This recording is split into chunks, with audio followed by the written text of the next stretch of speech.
Assalamualaikum warahmatullahi wabarakatuh. Nama saya Ibnu Kalkasendi Tengkulu dengan NPM 0735221199.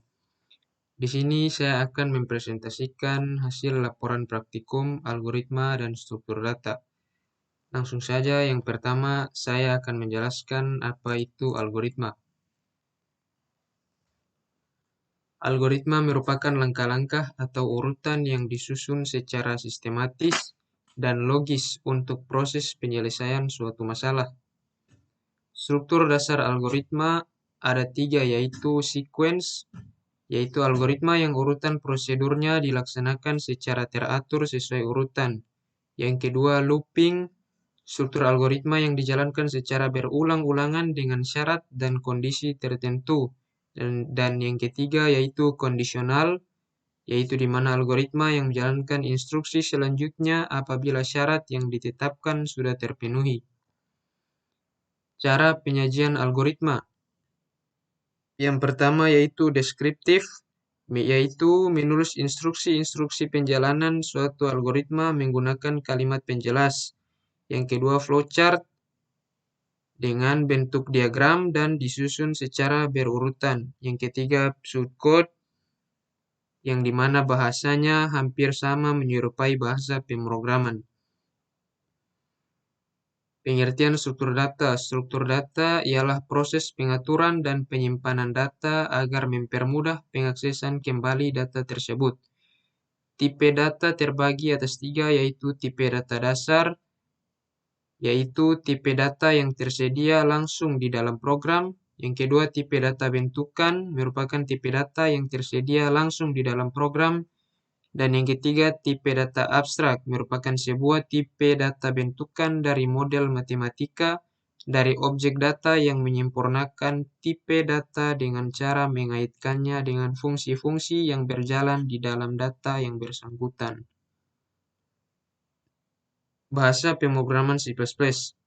Bahasa C++ ialah bahasa pemrograman yang berdasar pada objek dan melakukan pembagian masalah ke dalam kelompok-kelompok tertentu yang berisi penjelasan objek untuk proses eksekusi pemecahan masalah. Struktur C++ yaitu preprocessor directive atau pengarah kompilator. Yang kedua, declaration atau deklarasi. Yang ketiga, definition atau definisi. Yang keempat, statement atau expression, pernyataan atau ekspresi. Editor bahasa C++ yaitu Dev C++, Borland C++, Notepad++, Sublime Text, dan Visual Studio Code. Struktur bahasa C++ yaitu ada 4. Yang pertama header, yang kedua pendeklarasian fungsi, ketiga fungsi utama, 4 pernyataan. Variabel dan konstansa.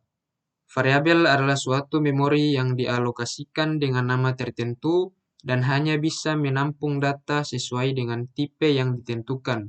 Sifat dari variabel adalah nilainya dapat berubah. Konstanta sendiri adalah suatu memori yang dialokasikan dengan nama tertentu yang berisi suatu nilai yang memiliki sifat tetap yang tidak akan bisa berubah. Selection dan looping. Selection atau pemilihan ialah proses pengujian suatu kondisi secara bersyarat untuk menghasilkan hasil yang berbeda-beda sesuai dengan kondisi yang dipenuhi. Looping atau perulangan adalah suatu program yang akan terus berjalan secara mengulang sampai memenuhi kondisi yang diinginkan. Array. Array ialah kumpulan variabel yang mempunyai tipe data yang sama serta dinyatakan menggunakan nama yang sama, di mana setiap elemen yang diakses dengan membedakan indeks array-nya. Pointer. Pointer adalah sebuah variabel atau objek yang menunjuk ke variabel atau objek lainnya. Pointer hanyalah variabel yang menyimpan alamat memori, dapat berasal dari variabel, objek, dan lain-lain. Stack. Stack adalah suatu koleksi atau kumpulan item data yang terorganisasi dalam bentuk linear, yang operasi pemasukan dan penghapusan datanya dilakukan pada salah satu sisinya atau lilo. last in, atau LIFO, last in first out. Queue. Queue atau antrian merupakan kumpulan elemen yang pengisian dan penghapusan elemen yang dilakukan dari sisi atau gerbang yang berlawanan, dikenal dengan FIFO atau first in, first out, yaitu elemen yang pertama masuk akan keluar pertama juga.